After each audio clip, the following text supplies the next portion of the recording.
عارفين، مفيش حاجة ممكن تبهرني قد اللي يبقى غلطان في حقك وعنده اقتناع تام انه مجاش جنبك اصلا. ومش بس كده، دي كمان عنده القدرة يطلعك انت شخصيا الغلطان. والاجمل من ده كله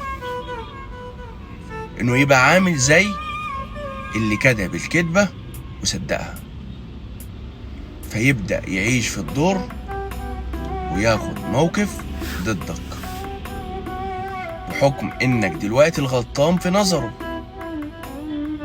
واوقات كتير من كتر الجبروت ممكن يقدر يحسسك بالذنب ويخليك تشك في نفسك. قلب الترابيزة باحترافية